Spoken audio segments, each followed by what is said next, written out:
I want some intro music from Ignacio. Where is Ignacio?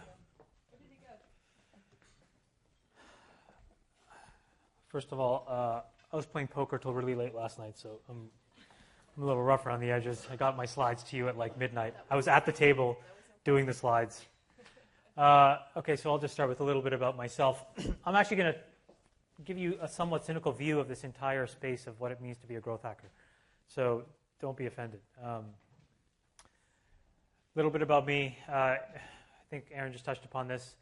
I graduated from EE, and in the midst of trying to find my way, I ended up working at an investment bank for a year trading derivatives. It was probably the most insipid, idiotic use of my time. And the biggest thing that I realized was that bankers are like smart enough to be greedy, but not smart enough to be useful. So I quit, and I applied to all these jobs online, and I got one at Winamp accidentally. And we actually built something really cool. But the thing that I learned at Winamp, and all of this ties together, so apologize for rambling, but we actually had one of the most important and early consumer platforms available, which was the set of abstractions that we had built to allow people to customize our product.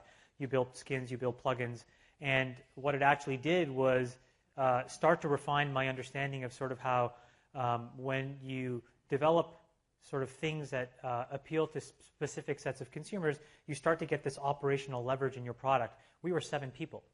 And the things that we did as a 7-person group were pretty impressive back in the day. 100 million users, not as impressive as it is today as it was back then when the internet was a lot smaller, but it was still quite an interesting product and really defined a lot of the characteristics of how I actually approached things when I was at Facebook. Winamp was acquired by AOL, and at AOL, I bumbled along into a bunch of different jobs and ultimately was able to run AIM and ICQ, which was the instant messaging product. And the takeaway from that were 2 things. One, and I'll get to this a little bit later, most people at most companies are really shit. And that was manifested in large degree at AOL. So I learned all the things not to do, one, and that was probably 90% of my learnings, to be quite honest with you. And then 10% was reinforcing some things that I learned at Winamp, which is really about core product value and what it means to sort of create a real connection with someone. I think now we all kind of euphemistically call it the aha moment with the consumer. But also the power of how these communication networks, when they develop, create real entrenched usage and scale, and how these things can just dramatically accelerate adoption and engagement. And then lastly, I spent a bunch of time at Facebook. So the Facebook story is actually really interesting, and I'll tell it sort of interleave it as I go through the rest of the slides. I spend most of my time investing and playing poker, to be quite honest with you. Some of the big ones that I was a fairly large stakeholder in, Playdom, Yammer, which we sold for about $2 billion in combined value. I'm a fairly large investor in Box and Palantir and a bunch of very small companies now, some of which where I act as a co-founder, some of which that I don't. And a lot of people like to tout every return that they have on their blog. I don't blog or use the Twitter, but the track record here is pretty good. I'm a dad. I have 2 kids, another one on the way in January. I play a lot of poker. And I own the Warriors in the NBA. That's what that means, baller, for all you people who don't use the Urban Dictionary, just this with it. It's okay? All right, so let's talk about growth. Everyone asks me, because this is like the topic du jour, it's what everyone wants to know. It's like, what was the secret? It's like almost as if like, we're the NSA and we've like developed something and like nobody knows, or like, some secret backroom negotiation between us and governments. And it's like none of that shit. We did 3 really obvious brain dead things, and the reality was we lacked enough self-awareness and ego to frankly just continue to do these very simple things over and over and over again, repetitively, monotonously, to a point where every time we used to see things move in one direction or another, we would either keep doing them or stop doing them and not second-guess ourselves. And so I kind of tell people, look, we actually just looked at a lot of data, we measured a lot of stuff, we tested a lot of stuff, and we tried a lot of stuff.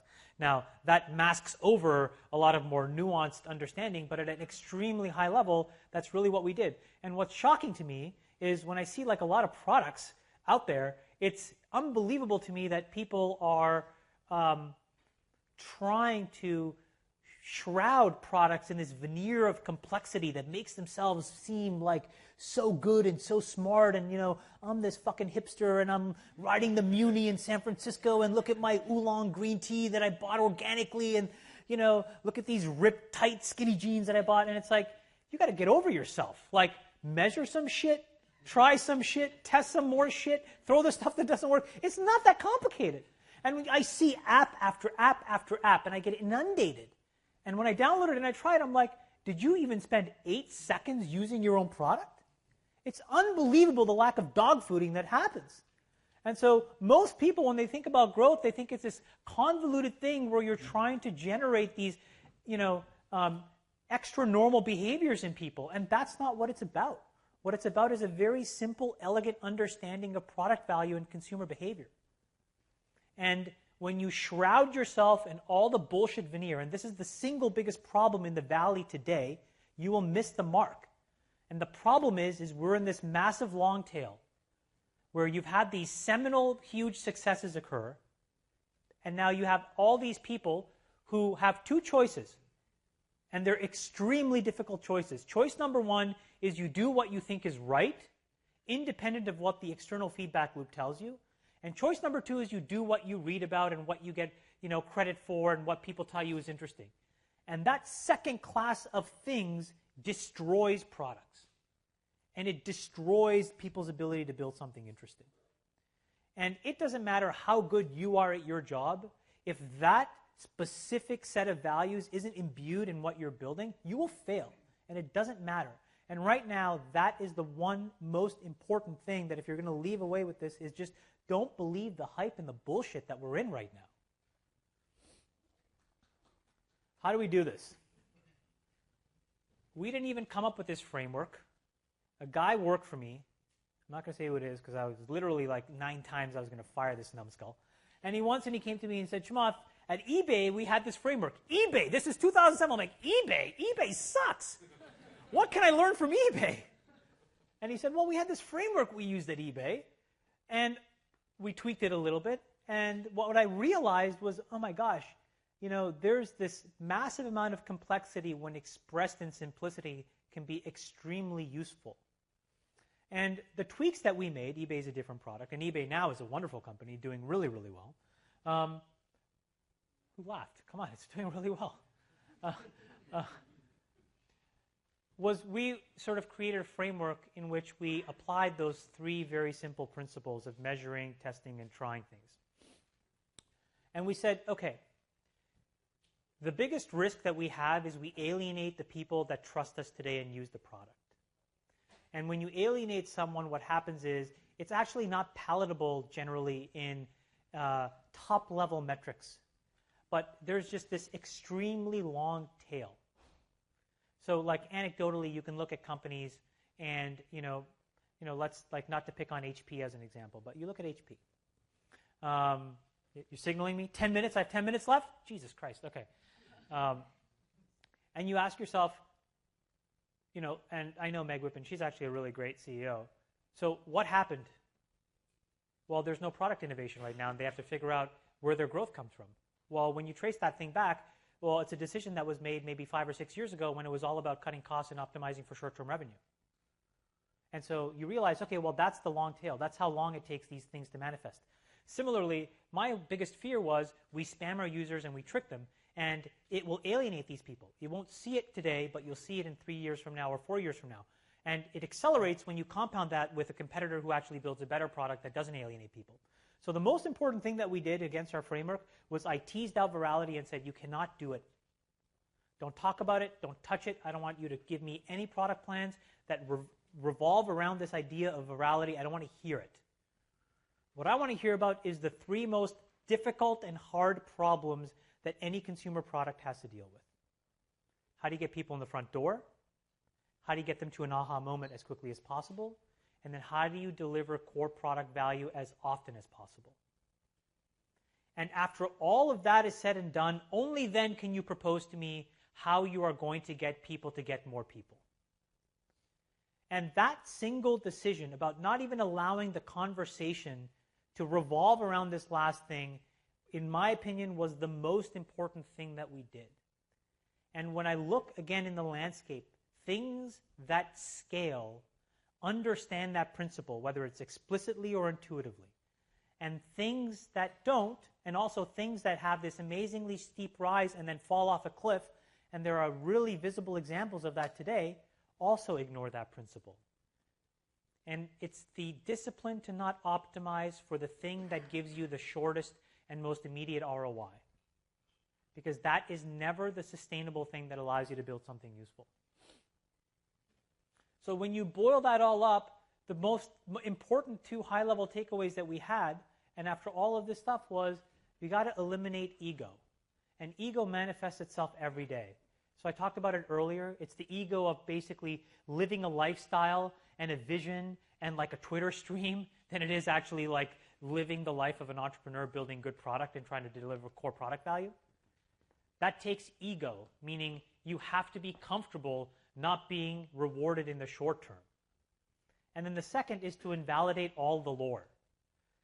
In any given product, there's always people who strut around the office like, you know, I have this gut feeling. It's all about gut feeling. And most people with gut feeling are fucking morons. They don't know what they're talking about. They just don't.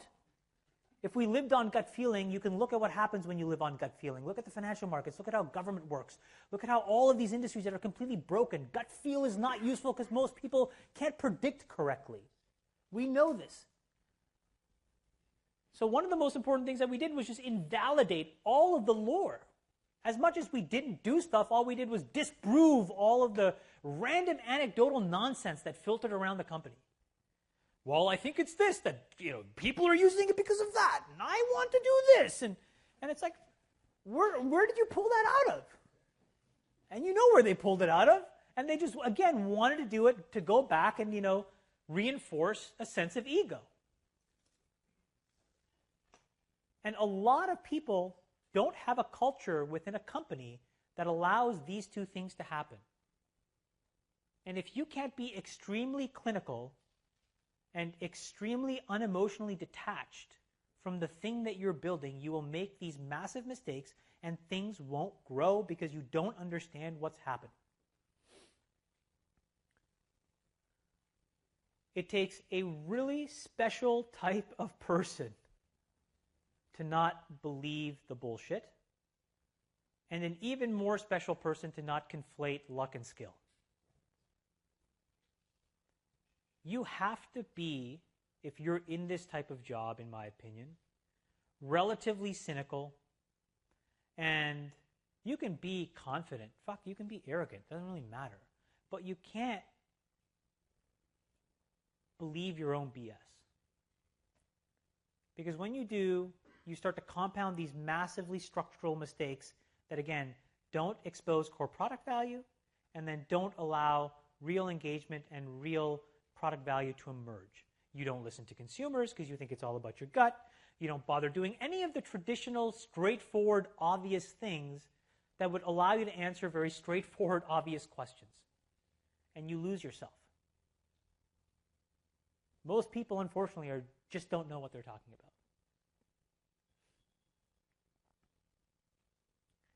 I hate this letter.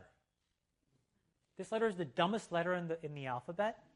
You people are doing more when you focus on this to ruin the internet for the entire human race. Don't talk about this anymore. Just stop. Talk about being in the weeds and not understanding what you're doing. There's no context when you talk about this. None whatsoever. You are spammers.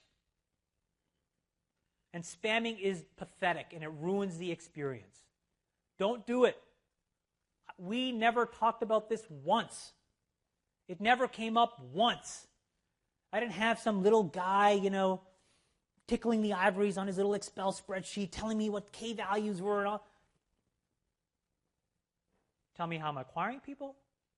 tell me how we're doing getting them to their aha moment, and tell me core engagement. Don't give me these low-level abstractions that allow you to validate, get short-term results in ROI that don't mean anything.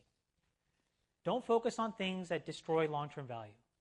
Don't give me stuff that allows you to trick yourself into thinking you know what you're talking about. I'd rather you say you don't know, and I'd rather us figure stuff out together. What I don't want to have happen is a culture where you take these short-term things, you start working on it in the absence of context, and you have these meteoric rises, and what you have is massive churn and fall off, and everyone's looking around with their hands in their pockets thinking, well, what just happened? I thought I was doing a really great job. Well, you're not doing a really great job. You optimize a variable. Now, there may be somebody on your team that should be doing that, but it should be doing that in the context of something much more important. So you destroy a lot of value when you abstract away that high-level goal to something so ridiculously stupid.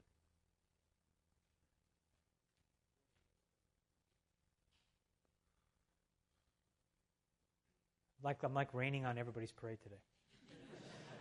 Core product value is really elusive, and most products don't have any. I actually fundamentally believe that. But I also believe that most products can have some value. So when you put those two things together, again, you go back to the discipline of, do you really know what you're building and why? And do you really understand how to marry things that may be non-intuitive for people, but really are the important things that people need?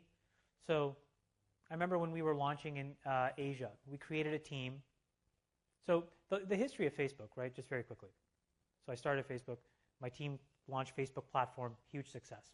Then, we do this big deal with Microsoft. We raise a huge round, and at the tail end of that round, it's like, oh, well, we're going to launch a bunch of ad products to validate this valuation, and we're going to do all this stuff. And my team goes out and we build 3 products.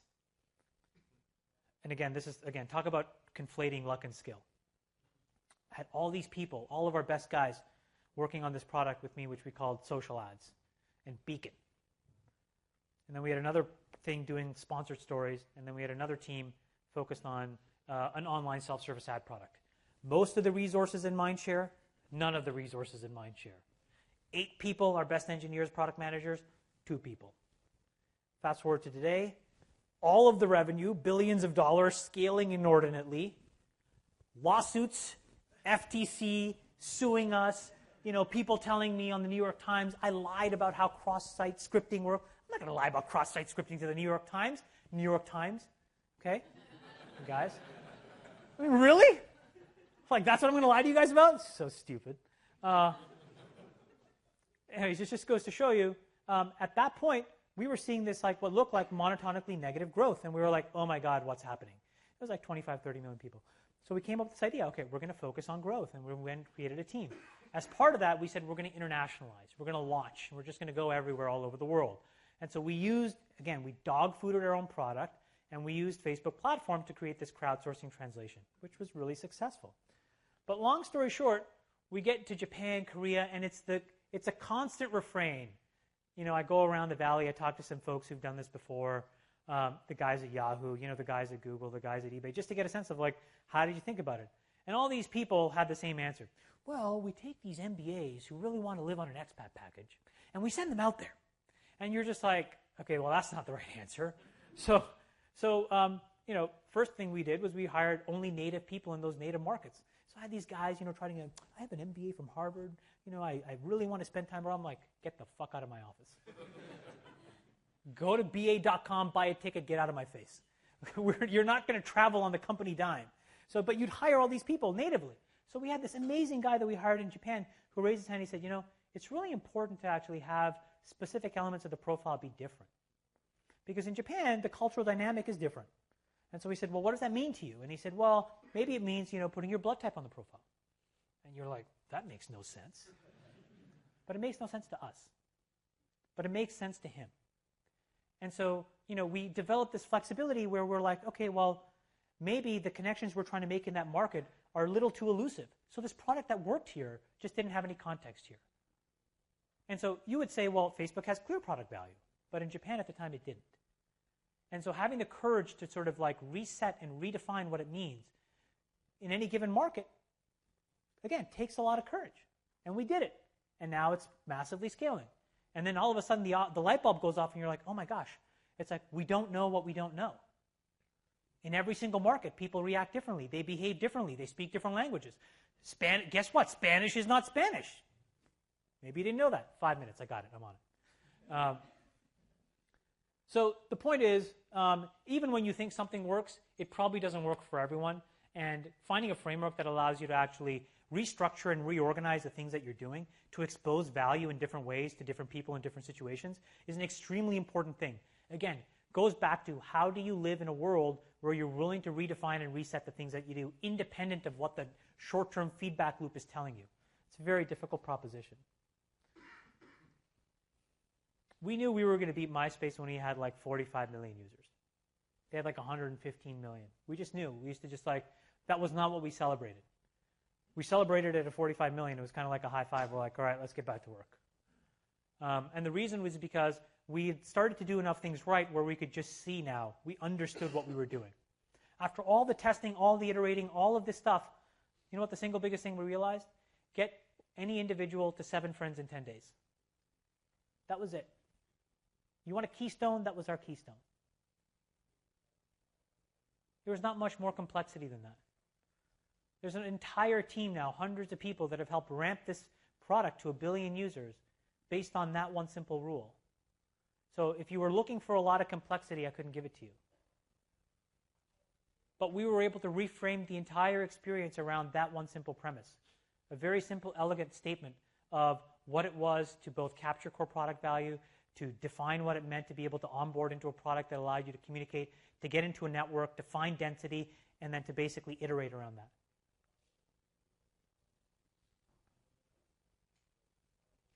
And then what we did at that company was we talked about nothing else.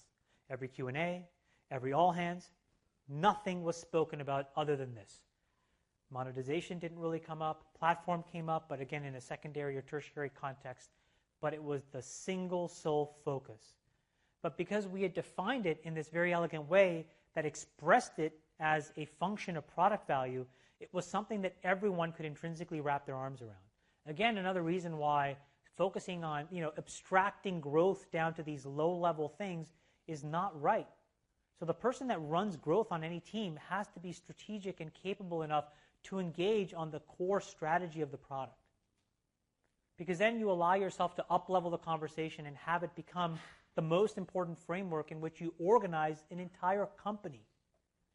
How equity is given, how expenses are generated, how things are focused on, who gets hired, who gets fired. But when you understand core product value, and then you can basically pivot around it and create these loops that expose that over and over and over again, this becomes the most important and obvious thing to do. And in the few companies that I help now with this context, when they do that, and when it's the CEO or when it's the co-founder who are living in that world and living in this context, they've consistently, systematically, every single one has been successful. Every single one of them. I've also met a lot of people who ask all these questions and, they're like, hey, I'd love to really, and I meet them and they're kind of D-bags. And they're like, way too quantish and like way too kind of passive aggressive and a little aggro. And it reminds me of something that's actually, again, a lot more important than the short-term ability for people to focus on short-term results, which is in this battle between culture and capability, culture wins every time. And what you value is really what you achieve. And so when you see these companies again today that had these massive apexes of rocket ship growth, and now, some are public, and now we're going through just unbelievable, retching, gut-wrenching change, negative, spiraling churn downwards. What you realize is that's not a growth problem, although it seems numerically a growth problem. What that is a product value and culture problem. And when you're focused on, again, K, well, not KKK, but you get a point. Another reason why K sucks, right? I mean, use it 3 times, you're a racist. Jesus. But the point is, that's the type of stuff that always comes back and it gets you. So it's a short-term optimization. It never works. You have to work backwards from what is the thing that people are here to do? What is the aha moment that they want? Why can I not give that to them as fast as possible? Measuring that in days is unrealistic. Measuring it in hours is unrealistic. Measuring it in minutes is necessary but not sufficient. But like, how do you get that to seconds? How do you get that to hundreds of milliseconds? That's how you win. And if you can't even understand what the thing does, optimizing all of this stuff over time, I think it just creates these really bad, crappy companies that all they do is just spam and destroy the internet for everybody else. So to this end, this is really what I wanted to leave you with, which is you probably expected a bunch of formulas and stuff. Tough. You have to really understand this. And go back to that first slide. Detached, egoless, focused on what's important, not living the hype, not trying to follow some lifestyle, but doing what you think is important, focusing on core value, ruthlessly prioritizing, and getting people who believe in these things. These are the values that we originally wrote in terms of how we recruit. Again, may seem like a crazy thing, but for all the CEOs here, all of you people should be writing this down. This is how you should recruit. It worked for us. I give this to every single company I invest in. It works for most of them. And these are things that, in my mind, are so obvious, blindingly, glaringly obvious. And people make mistakes around these things all the time. A very high IQ, self-explanatory. A strong sense of purpose are people that will not buckle under short-term pressure. A relentless focus on success, just so competitive that you will do whatever it takes to win. Aggressive and competitive people who always respect the person but constantly challenge the idea. A high-quality bar that borders on perfectionism, just nothing is ever good. You win, something improves by 10 basis points, now it needs to improve by 20 basis points, now it needs to improve by 1%. That kind of living in that world is just a really great dynamic. People who are comfortable taking something that works and saying it doesn't work here and let's just reset and start again. And it just takes a lot of courage. When that guy came to me in Japan and said, hey, I think we need to introduce a blood type, or our team in Korea came with a bunch of different ideas, or our team in India came up with this really clever way of engaging with Facebook over a phone. You have to be willing to take yourself out of your own biases and find people who are willing to come up with things that, again, are unconventional. Another reason why you can't live in the bubble that is the valley. There are too many problems and too many products that are focused on solving the needs of the 1% of the 1% that live here. And the reality is there are 7 billion people in the world. Most have never even used a PC. Most are coming straight into a world of phones. They're living in an entirely different context. They have completely different socioeconomic paradigms. And you have to be able to be sensitive enough to empathize with where they're coming from. High integrity, I think, speaks for itself. It's really easy to kind of, focus on short-term results. And I just don't think there's enough of the long-term thinking. Being able to take some arrows along the way in the short term because you're trying to build something for the long term. And having a culture and set of values where that's rewarded. Perfect example of this is LinkedIn. Reid Hoffman's an extremely good friend of mine. That is an unbelievable company. Built over 10 years, 11 years of just working. Friendster comes out of nowhere. Reid didn't panic.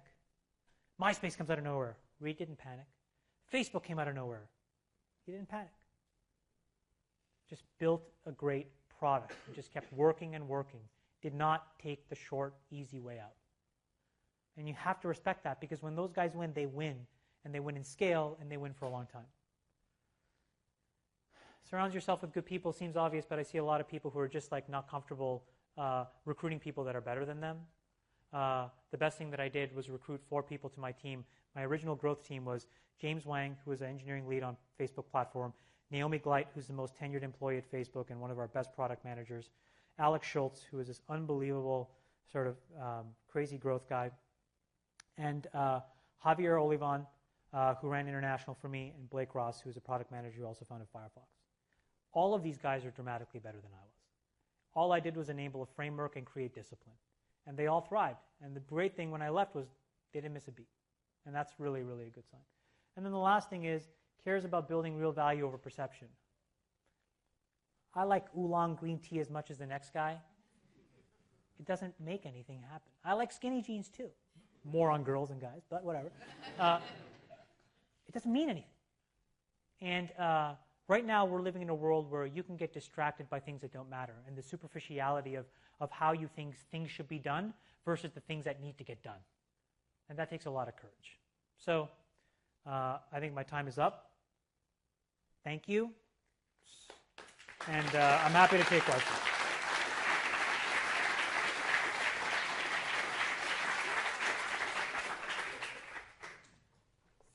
A few minutes for questions, and we're trying our new approach here of tweeting questions.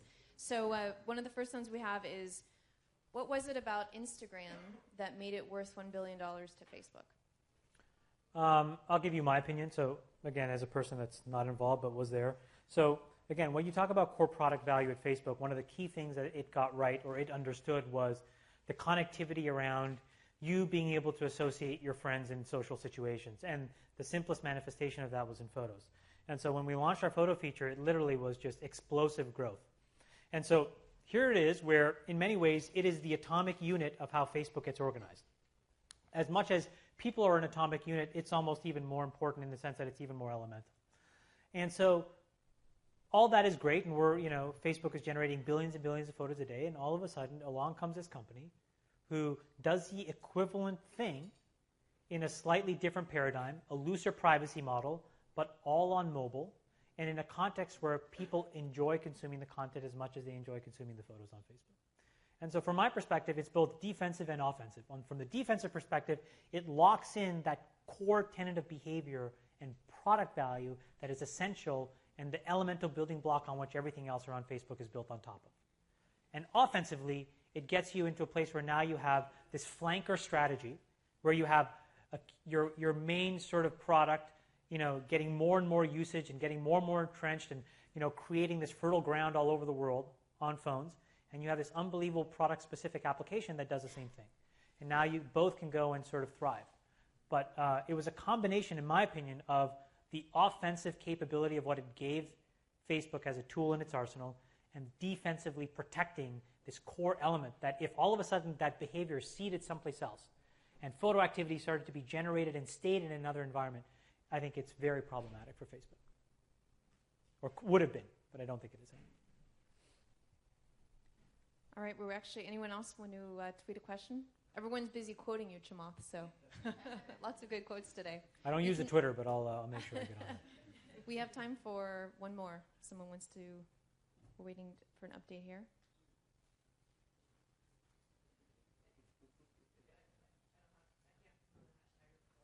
Just how did you decide on what was the main activation that triggered the 7 people, 7 friends in 10 days?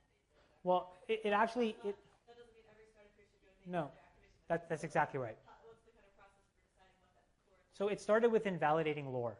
So we had all of these anecdotes about how people thought the site worked. And part of me is just a cynical part of me, which is just like, I just like proving people wrong, especially when I don't think they know what they're talking about. And so for the first 6 months, it was like, we're just going to instrument something and just prove people wrong, because the best thing is what they do is they shut up. And then they actually, the next time they speak, they try to know what they're talking about, which generally culturally is just a very good thing. So in that process, we're like, oh my gosh, there's these weird things that are happening, and you rinse and repeat through all these cohorts, and you're like, why did these people get into a certain space and are now fully engaged and ramped up and have these vibrant networks, and these people didn't? And we just tried enough things where we were able to back into that axiom being the sort of, the definitive sort of thing that defined how things work for us.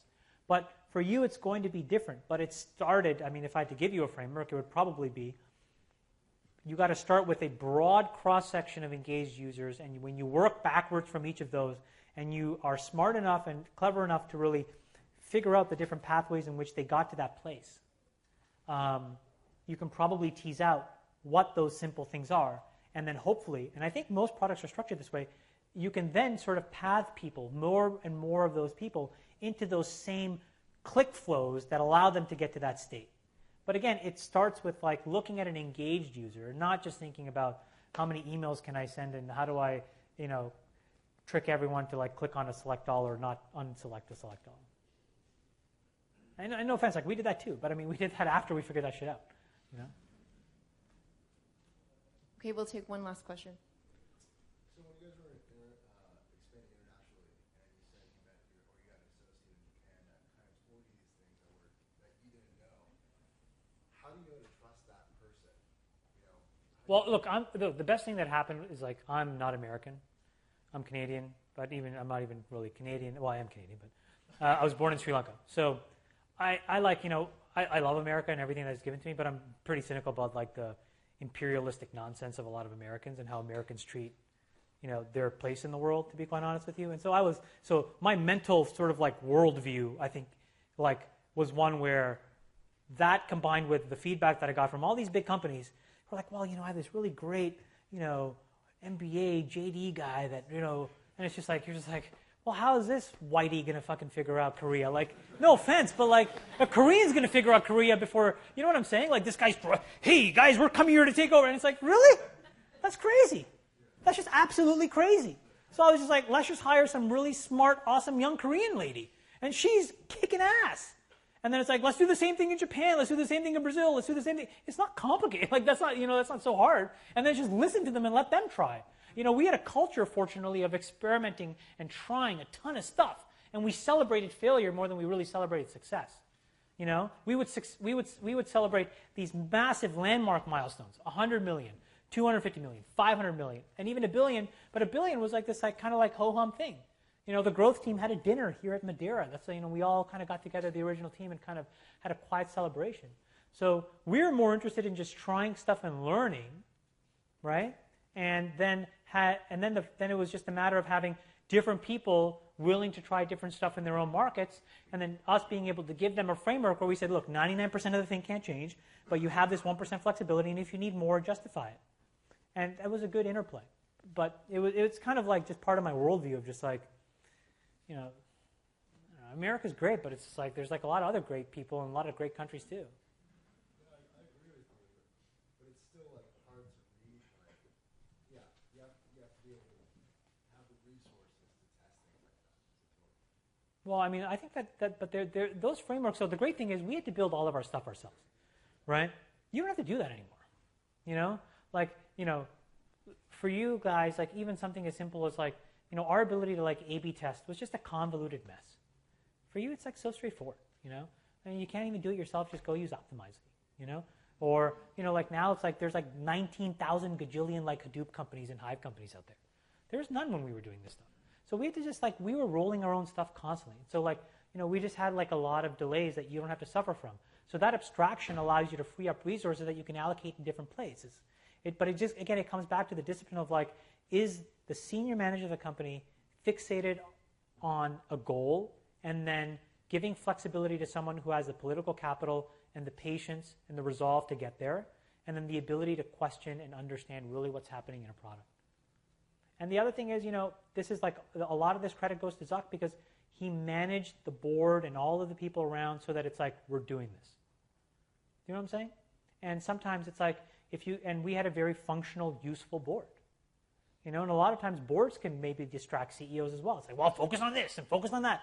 And then they come down and they shout from the mountaintops, hey, we're going to do this. And then when it gets filtered down to an individual person, what they hear is K, K, K, K, K, K. And I think that's where you kind of like lose your stride. All right. Thank you guys. Thank you, Chamath. Please give him a round of applause.